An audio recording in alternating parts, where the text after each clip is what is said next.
Hello friends, welcome to my YouTube channel go for success. आज की video में हम जानेंगे भौगोलिक पर्यावरण का मानव समाज पे क्या प्रभाव पड़ता है। भौगोलिक पर्यावरण से रिलेटेड मैंने कई सारी वीडियोस बनाई हुई हैं जिनका लिंक मैं डिस्क्रिप्शन और आई बटन पे दे दूंगी, आप उसे जरूर देखिएगा। तो चलिए इस वीडियो को स्टार्ट करते हैं और सबसे पहले हम जानेंगे भौगोलिक पर्यावरण का मानव समाज पे क्या प्रभाव पड़ता है। तो भौगोलिक पर्यावरण का मानव समाज पे दो तरीके से प्रभावित करता है। सबसे पहला है प्रत्यक्ष प्रभाव और दूसरा है अप्रत्यक्ष प्रभाव। प्रत्यक्ष प्रभाव का मतलब होता है कि जो हमें सीधी तरीके से प्रभावित करते हैं, और अप्रत्यक्ष प्रभाव का मतलब होता है जो प्रभावित हमारे जीवन को करता है लेकिन वो हमें दिखाई नहीं देता। ठीक है, वो हमें अप्रत्यक्ष रूप से प्रभावित करता है। तो सबसे पहले हम देखेंगे प्रत्यक्ष प्रभाव। इसके अंतर्गत है 7 पॉइंट। पहला है जनसंख्या पर प्रभाव, मकानों की बनावट पर प्रभाव, वस्त्रों पर प्रभाव, खान पान पर प्रभाव, मूल व्यवसाय पर प्रभाव, शारीरिक लक्षणों पर प्रभाव, और आखिरी है यातायात व आवागमन के साधनों पर प्रभाव। एक एक करके हम इनको देखेंगे और समझेंगे। तो सबसे पहले हम देखेंगे जनसंख्या पर प्रभाव। ठीक है, ये पहला पॉइंट है। तो जनसंख्या का घनत्व में मुख्य रूप से भौगोलिक परिस्थितियों की अनुकूलता और प्रतिकूलता पर निर्भर करता है। जो जनसंख्या घनत्व होता है, यहाँ पर किसी स्थान पर कितनी जनसंख्या होगी उसका जो घनत्व होता है ये भौगोलिक परिस्थितियों पर निर्भर करता है। यानी कि जब अनुकूलता होगी पर्यावरण की तो वहाँ पे जनसंख्या घनत्व अधिक होगा, और जब प्रतिकूलता होगी तो जनसंख्या घनत्व कम होगा। जैसे कि मनुष्य मुख्य रूप से भोजन और पानी पे ही निर्भर रहता है। ठीक है, तो जो मनुष्य की पोषण शक्ति है जहाँ पे अधिक मिलेगी हम वहीं पे निवास करेंगे। एग्जाम्पल के लिए आप जान लीजिए, स्थानों पे पर्वत होते हैं या जहाँ की जमीन बंजर होती है या रेगिस्तान होते हैं, वहाँ पे जनसंख्या घनत्व तो कम होती है क्योंकि वहाँ पे भोजन की उपलब्धता नहीं होती, पानी की कमी होती है। ठीक है, वहाँ पे जीवन बहुत कठिन होता है तो जनसंख्या का घनत्व तो कम होता है। लेकिन मैदानी क्षेत्रों में जहाँ पे नदी है, तालाब है, झरने हैं, वहाँ पे जो भूमि समतल होती है और जो पानी की उपलब्धता अधिक होती है और वातावरण हमारे अनुकूल होता है तो वहाँ जनसंख्या घनत्व अधिक होती है। इसलिए मैदानी क्षेत्रों में जनसंख्या घनत्व अधिक होती है और पहाड़ी और रेगिस्तानी क्षेत्रों में जनसंख्या घनत्व कम होती है। तो क्या है, भौगोलिक पर्यावरण के कारण हमारा जनसंख्या पर प्रभाव पड़ता है। उसके बाद दूसरा है मकानों की बनावट पर प्रभाव। हमारे मकान किस प्रकार के होंगे यह भी भौगोलिक पर्यावरण पर निर्भर करता है, क्योंकि मकान बनाने के लिए हमें जिन चीज़ों की आवश्यकता होती है जैसे कि ईंट, मिट्टी, जो भी, तो उसी हिसाब से हमारे मकान बनते हैं। एग्जाम्पल के लिए है यहाँ पे, ठीक है, जो पर्वतीय क्षेत्र होते हैं यहाँ पे अधिक पहाड़ होते हैं, यानी पत्थर की अधिकता होती है, लकड़ी की अधिकता होती है। तो इसलिए पहाड़ी क्षेत्र के जो घर होते हैं या तो अधिकतर वो पत्थर से बने होंगे या फिर लकड़ी से। ठीक है, और जो मैदानी क्षेत्र होते हैं जहाँ पे मिट्टी की उपलब्धता अधिक होती है वहाँ के घर या तो मिट्टी के बनते हैं या फिर सीमेंट के बनते हैं। ठीक है, तो ये मैदानी क्षेत्र का। और जो टुंड्रा प्रदेश है वहाँ पे बर्फ बहुत अधिक होती है, इसलिए वहाँ पे बर्फ के घर बनाए जाते हैं। तो मकानों का जो स्वरूप होता है, मकानों की जो बनावट होती है वो हमारे भौगोलिक पर्यावरण पर निर्भर करती है कि हमारी जनसंख्या कैसी होगी और वहाँ पे रहने वाले लोगों का घर कैसा होगा, यह पर्यावरण पर निर्भर करता है। उसके बाद हम देखेंगे तीसरा है इसमें वस्त्रों पर प्रभाव। ठीक है, तो आपने जाना जनसंख्या का प्रभाव, मकानों की बनावट का प्रभाव, वस्त्रों का प्रभाव भी भौगोलिक पर्यावरण के अनुकूल होगा।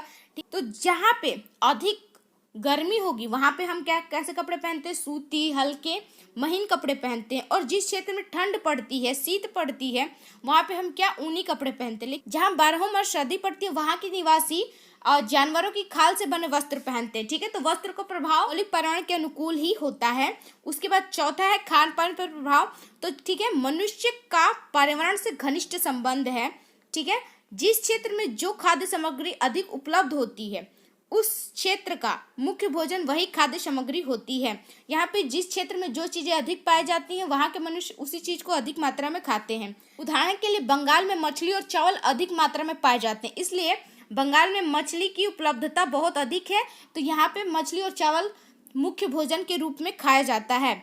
उसके साथ साथ जो एकदम ठंडे क्षेत्र होते हैं जहाँ पे बारहों मास सर्दी पड़ती है वहाँ के इंसानों के पास खाने के लिए कुछ भी नहीं होता, वहाँ पे घास फूस पौधे कुछ नहीं उगते। ठीक है, उनका मुख्य भोजन होता है मांस, और मांस शरीर को गर्म भी रखता है। ठीक, और एग्जाम्पल के लिए उत्तर प्रदेश या पंजाब में गेहूं की पैदावार बहुत अधिक होती है, तो वहाँ पे जो मुख्य भोजन होता है वो गेहूं होता है। ठीक है, तो इस प्रकार हमारा जो खान पान है वो हमारे वातावरण या पर्यावरण के अनुकूल होता है। उसके बाद छठा है मूल व्यवसाय पर प्रभाव। व्यक्ति की मूल व्यवसाय भी भौगोलिक पर्यावरण पर आधारित होते हैं।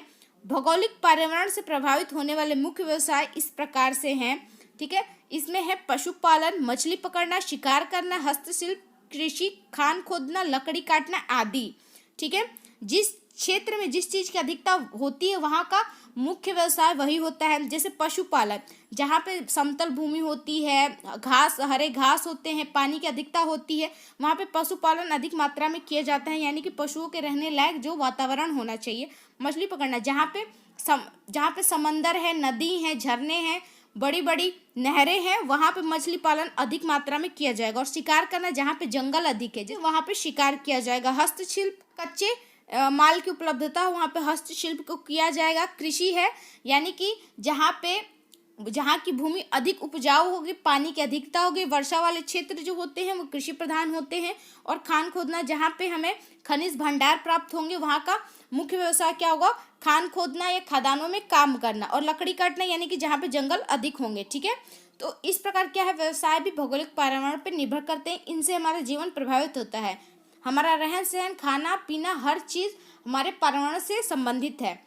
ठीक है, उसके बाद अगला हम देखेंगे शारीरिक लक्षणों पर प्रभाव। हमारा जो शारीरिक बनावट होती है वह बहुत हद तक पर्यावरण पर निर्भर करती है। जैसे कि व्यक्ति का रंग, कद तथा आकृति भी पर्याप्त सीमा तक भौगोलिक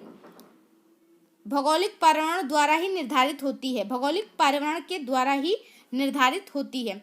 ठीक है, व्यक्ति का रंग कैसा होगा, कद कैसा होगा, उसकी आकृति कैसी होगी। जहाँ पे अधिक गर्मी पड़ती है वहाँ के लोगों का रंग काला होता है, और जहाँ पे अधिक सर्दी पड़ती है वहाँ के लोगों का रंग गोरा होता है। उसी तरह लंबाई, चौड़ाई, चेहरे की बनावट भी पर्यावरण पर निर्भर करती है।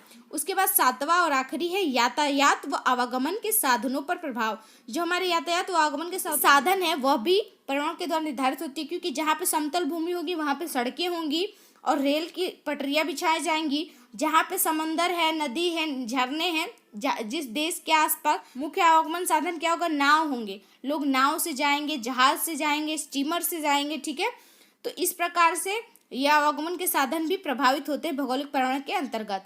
उसके बाद हम आगे देखेंगे अप्रत्यक्ष प्रभाव कि भौगोलिक पर्यावरण का प्रत्यक्ष प्रभाव क्या है। तो इसमें आर्थिक संगठन पर प्रभाव, राजनीतिक संगठन पर प्रभाव, धर्म पर प्रभाव, सामाजिक संगठन पर प्रभाव, मानव व्यवहार पर प्रभाव, उसके बाद है स्वास्थ्य पर प्रभाव, कला तथा साहित्य पर प्रभाव, प्रजातियों पर प्रभाव, सभ्यता पर प्रभाव और संस्कृति पर प्रभाव। ये 10 हैं। तो एक एक करके हम इनको समझेंगे। सबसे पहले हम देखेंगे आर्थिक संगठन पे प्रभाव क्या पड़ता है। तो इसमें सबसे पहले आर्थिक संगठन पर प्रभाव। आर्थिक संगठन का मतलब होता है जो उस क्षेत्र का आर्थिक चीजें होती हैं। आर्थिक चीजें किससे बनती है? संपत्ति और उद्योग धंधों से। ठीक है, तो संपत्ति हमें कैसे बनेगी? जिस क्षेत्र में अधिक अनुकूल पर्याप्त मात्रा में खनिज तेल तथा प्राकृतिक संसाधन उपलब्ध होंगे वहां पे संपत्ति अधिक होगी। ठीक है, पैसा रुपये अधिक होगा और उद्योग धंधे भी अधिक मात्रा में बनेंगे। खनिज तेल है, कच्चे माल है, वातावरण अनुकूल है, तो वहाँ पे क्या है? उद्योग धंधे भी अधिक स्थापित होंगे, तो वहाँ का आर्थिक संगठन बहुत अधिक बढ़ेगा, वह देश बहुत अधिक मजबूत होगा। लेकिन इन चीज़ों की कमी होगी तो वह देश आर्थिक रूप से कमज़ोर हो जाएगा। उदाहरण के लिए देख लीजिए अमेरिका, रूस तथा सऊदी अरब इस देश में प्रमुख उदाहरण है। यहाँ के उद्योग धंधे प्राकृतिक वातावरण के अनुकूल है। ठीक है, तो आर्थिक संगठन भौगोलिक पर्यावरण के द्वारा निर्धारित होता है और यह क्या है? अप्रत्यक्ष प्रभाव पड़ता है हमारे आर्थिक संगठन पर। उसके बाद दूसरा है राजनीतिक संगठन। तो राजनीतिक संगठन का भी प्रभाव है कि जब आर्थिक संगठन हम कमज़ोर होगा तो हमारे राजनीतिक संगठन पर भी प्रभाव पड़ेगा। यहाँ के लोग खुश नहीं रहेंगे, जनता में भरण पोषण नहीं होगा, जीवन यापन नहीं कर पाएंगे, बहुत सारी चीज़ों का अभाव होगा, जिससे जो राजनीतिक दल है, राजनीतिक पार्टियाँ हैं, उन पर अधिक प्रभाव पड़ेगा। वहाँ की सरकार के ऊपर बहुत दबाव दिया जाएगा, ना वहाँ पे जनता खुश होगी, ना वहाँ की सरकार आगे अपने देश का विकास कर पाएगी। ठीक है, तो आर्थिक संगठन कमज़ोर होगा तो राजनीतिक संगठन पे भी प्रभाव पड़ेगा। और जहाँ पे आर्थिक संगठन मजबूत होगा तो वो देश बहुत आर्थिक और राजनीतिक रूप से बहुत अधिक मजबूत होगा और शक्तिशाली होगा। उदाहरण के लिए अमेरिका और ब्रिटेन को ले लीजिए। ठीक है, उसके बाद तीसरा है धर्म पर प्रभाव।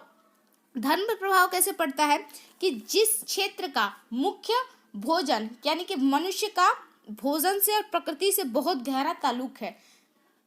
ठीक है, तो क्या है? हमें भोजन किससे प्राप्त होता है? प्रकृति से। और जो प्रकृति हमें भोजन देती है हम उसे अपनी माँ या अपना पूज्य मानते हैं। ठीक है, तो एग्जाम्पल के लिए मान लीजिए हमारे भारत में एक कृषि प्रधान देश है। हमें क्या हमें कृषि के द्वारा ही भोजन और अन्न मिलता है। तो यहाँ पे मुख्य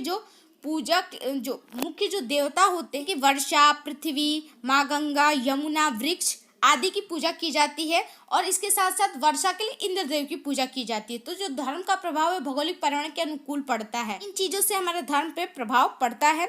चौथा देखेंगे सामाजिक संगठन पर प्रभाव। ठीक है, तो जो सामाजिक संगठन का प्रभाव है वो क्या है, जो सामाजिक संगठन होते हैं उसके पर प्रभाव कैसे होता है, यानी कि हम आर्थिक रूप से राजनीतिक रूप से तो कमजोर हो ही चुके हैं, तो हमारे सामाजिक जीवन पर भी बहुत अधिक प्रभाव पड़ता है। एग्जाम्पल के लिए बहुपत्नी विवाह, इसमें क्या होता है 3-4 व्यक्तियों का विवाह एक स्त्री से कर दी जाती है। ठीक है, तो ये क्या है, कुप्रथा है। तो सामाजिक संगठन पर जब प्रभाव पड़ता है तो या तो वो बहुत अधिक बिगड़ जाता है या बहुत अधिक सुधर जाता है। तो इस प्रकार ये भौगोलिक पर्यावरण हमें प्रभावित करता है। उसके बाद 5वां है मानव व्यवहार पे प्रभाव। ये भी प्राकृतिक वातावरण के द्वारा ही निर्धारित की जाती है। जैसे कि बहुत से विद्वानों और समाजशास्त्रियों ने कहा है, मानव का व्यवहार शीत ऋतु में और ग्रीष्म ऋतु में अलग अलग होता है। सर्दियों के मौसम में चोरी, डकैती आदि अपराध अधिक होते हैं और गर्मियों में व्यक्ति से संबंधित अपराध होते हैं, जैसे कि अपहरण करना, खून करना, बलात्कार करना आदि। तो जो मानव का व्यवहार है वह भी पर्यावरण पर निर्धारित होता है। उसके बाद है छठा है स्वास्थ्य पर प्रभाव। जो मनुष्य का स्वास्थ्य होता है उस पर जो प्रभाव पड़ता है वह भी वातावरण के अनुसार पड़ता है, क्योंकि स्वस्थ रहने के लिए हमें एक अनुकूल वातावरण चाहिए, यानी कि सर्दी कम हो, पानी मिल जाए, भोजन मिल जाए और इससे व्यक्ति स्वस्थ रहता है। लेकिन जहाँ पे बहुत अधिक सर्दी हो, बहुत अधिक गर्मी हो, हम बर्दाश्त ना कर सके, तो इससे क्या होता है, हमारा जीवन प्रभावित होता है। तो स्वस्थ रहने के लिए जो जलवायु कही गई है वह है समशीतोष्ण जलवायु। इसी में हमारा मनुष्य का शरीर अच्छा रहता है और अधिक विकास करता है। ऐसा नहीं है कि दूसरे जलवायु में विकास नहीं करता, लेकिन यह वैज्ञानिकों के द्वारा माना गया है कि समशीतोष्ण जलवायु शरीर के लिए अच्छा प्रभाव दिखाती है। तो जो भौगोलिक पर्यावरण है उसके अनुसार हमारे स्वास्थ्य पर बहुत अधिक प्रभाव पड़ता है। उसके बाद आगे देखेंगे हम 7वां, इसमें है कला तथा साहित्य पर प्रभाव। तो जो वहाँ की कला और साहित्य है यह भौगोलिक पर्यावरण पर निर्धारित होती है। एग्जाम्पल के लिए जैसे कालिदास हैं, रविंद्रनाथ टैगोर हैं या सुमित्रानंद पंत, इनकी जो रचनाएं हैं उनमें प्रकृति की झलक दिखती है। यानी कि जितने भी कवि हैं, जिस भी देश के कवि हैं, उनकी रचनाओं में आप जो प्रकृति की या वहाँ की वातावरण की छवि आपको ज़रूर मिलेगी। तो जो कला और साहित्य है वह भी पर्यावरण के द्वारा ही प्रभावित होता है, उनमें इनकी झलक दिखती है। ठीक है, 8वां है प्रजातियों पर प्रभाव। तो प्रजातियों का मतलब होता है जो अलग अलग क्षेत्रों में रहने वाली जनजाति होती है या अलग अलग तरीके की प्रजाति होती है।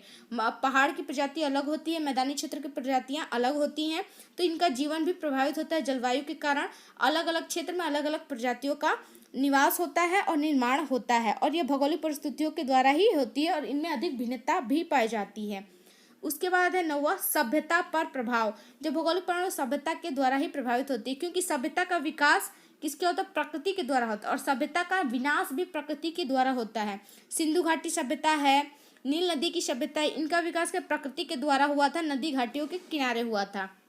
ठीक है, तो ये प्रकृति के द्वारा ये सभ्यताओं का क्या हुआ था, विकास हुआ था, फिर प्रकृति ने ही इनको नष्ट कर दिया। तो सभ्यता का प्रभाव भी भौगोलिक पर्यावरण के द्वारा ही पड़ता है। उसके बाद 10वां संस्कृति का प्रभाव। तो जो हमारे आसपास की जो संस्कृति होती है, अलग अलग देश की, अलग अलग राज्यों की जो संस्कृति होती है वहाँ के वातावरण के द्वारा होती है। ठीक है, तमिलनाडु है, केरला है या उत्तर प्रदेश है, मध्य प्रदेश है, कोलकाता है, जम्मू कश्मीर है, यहाँ पे जो संस्कृति होती है वातावरण के अनुकूल होती है। यहाँ पे उसी प्रकार का भोजन, वस्त्र आदि होते हैं, उसी प्रकार की संस्कृति होती है, उसी प्रकार की धार्मिक चीज़ें भी की जाती हैं। तो संस्कृति का प्रभाव भी भौगोलिक पर्यावरण के द्वारा ही होता है। तो यह था भौगोलिक पर्यावरण का प्रत्यक्ष प्रभाव जो मैंने आपको बता दिया, और यह भौगोलिक पर्यावरण से रिलेटेड मैंने सारे टॉपिक को कवर कर लिया है। आप ज़रूर देख लीजिएगा, और इस वीडियो को मैं ख़त्म कर रही हूँ। अगर आपको ये वीडियो अच्छा लगा तो प्लीज़ इस वीडियो को लाइक और मेरे चैनल को सब्सक्राइब जरूर कीजिएगा। साथ ही साथ बेल आइकन प्रेस कर दीजिए, आपको मेरे वीडियोज़ की नोटिफिकेशन मिलती रहे। Thanks for watching.